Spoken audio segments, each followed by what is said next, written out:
Right now, somewhere in your house, there's a drawer or a cabinet with pills in it, painkillers, something for a fever, maybe an antibiotic left over from last winter. You don't think about it. You feel bad, you take something, you move on with your day. That instinct, treat the sickness, don't just suffer through it, is not new. It's not even close to new. It's older than money, older than cities, older than writing. Humans were medicating themselves before humans could tell each other how they did it. So here's the real question. Long before hospitals, before pharmacies, before anyone knew germs existed, how did ancient people figure out what actually worked? Let's go back to the very beginning of this story. Not modern beginning, ancient beginning. We're talking about a Neanderthal in a cave called El Sidrón in northern Spain, roughly 48,000 years ago. In 2017, scientists scraped hardened plaque off the teeth of that skeleton and ran DNA analysis on it. What they found inside that plaque was strange. This individual had a dental abscess and a gut parasite. He was, by any measure, sick. But here's the part that stopped researchers cold. Mixed into that ancient dental plaque was poplar bark, a plant that contains salicylic acid, the same active compound found in aspirin, and traces of a mold called penicillium, the exact mold species that produces natural antibiotics. Let that sit for a second. A Neanderthal, tens of thousands of years before anyone knew what bacteria were, appears to have been self-medicating with a painkiller and an antibiotic at the same time, on purpose. Nobody taught him germ theory. He just knew, this plant helps, this mold helps. When I'm like this, I use them. And it wasn't a lucky guess he stumbled into once. Researchers found the same plaque signature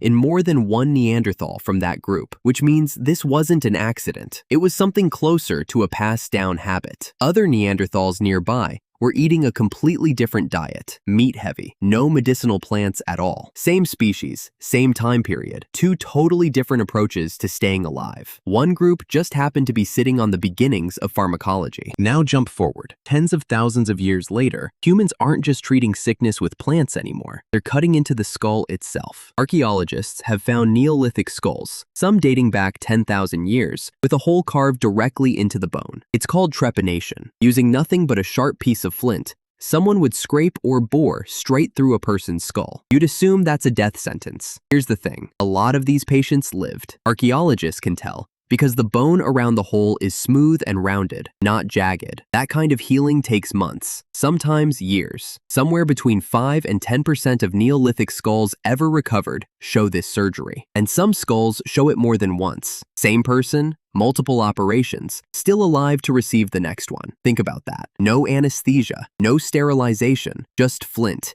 and enough medical understanding to know it was worth the risk. Why would anyone even attempt that? Best guesses range from relieving pressure after a head injury to treating seizures, chronic headaches, or what they believed were evil spirits trapped inside the skull. We don't know the exact reasoning, but we know the outcome mattered enough that people kept doing it, generation after generation, all across Europe and well beyond it. Because a procedure that killed everyone doesn't get repeated for thousands of years. It survives because often enough, the patient did too. But cutting a hole in someone's head isn't a treatment you reach for casually. What ancient people needed for everyday sickness was something gentler, something repeatable. And that's exactly what shows up next. Written down for the first time. Around 1500 BCE, Egyptian physicians were compiling what we now call the Ebers Papyrus, a scroll listing over 700 remedies. In it, willow bark, recommended for aches and pain. Willow bark contains a compound called salicin. It's the direct ancestor of the same aspirin sitting in your medicine cabinet right now. Around the same period, the Edwin Smith Papyrus, Egypt's oldest known surgical text,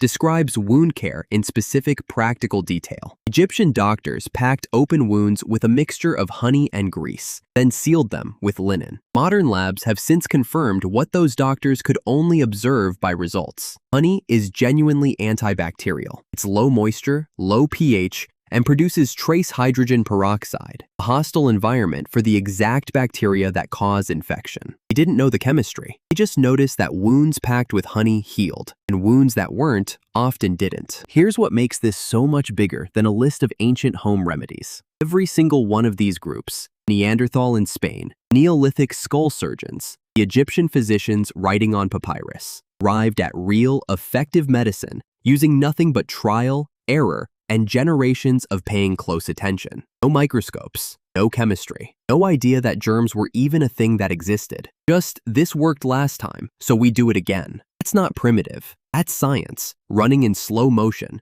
across thousands of years instead of a single afternoon in a lab. It wasn't limited to one corner of the world either. Ancient Chinese medicine was independently using willow family plants for pain around the same era. Traditional healers across the Americas were using willow bark too, long before any contact with Europe. Different continents, different cultures, zero communication between them. They all landed on the exact same tree. It's usually a sign you found something real. And totally unconnected groups of people, with no way of comparing notes, keep arriving at the same answer. It's not coincidence, it's evidence. And the wildest part is how directly it connects to right now. 1897, a chemist at Bayer named Felix Hoffmann finally isolated a stable, purified version of that same compound from willow bark. Bayer started selling it in 1899, called it aspirin. And in 1928, a Scottish scientist named Alexander Fleming was cleaning up a messy lab and noticed something odd. Stray mold had killed off the bacteria growing on one of his petri dishes. That mold was penicillium, just rediscovered penicillin. Same mold, same plant compound, same two substances found in the dental plaque of a sick Neanderthal 48,000 years earlier. He didn't invent modern medicine from scratch. Spent 48,000 years accidentally reproving what one very sick, very observant caveman already figured out. So here's the full picture. Neanderthal chews on poplar bark and moldy plants because it makes the pain and the infection back off. 1,000 years later, someone survives a hole cut straight through their skull with a rock. 3,500 years after that, Egyptian doctors are writing willow bark and honey into the world's first medical textbooks. It takes until 1897 and then 1928 for us to finally explain, lab, with a microscope, if any of it ever worked. Brings it back to you, standing in front of your medicine cabinet, reaching for a painkiller without a second thought. That reach is the end of a chain that started in a cave in Spain, 48,000 years ago. Someone who was sick, scared, paying very close attention to what made it better. I like to think medicine is a modern invention. It isn't. Curing yourself might be one of the oldest things a human being knows how to do. You ever wondered why that little cabinet full of pills feels so automatic? Well, you know, it's not really new at all. Just the newest version of something we've been doing since before we were fully human.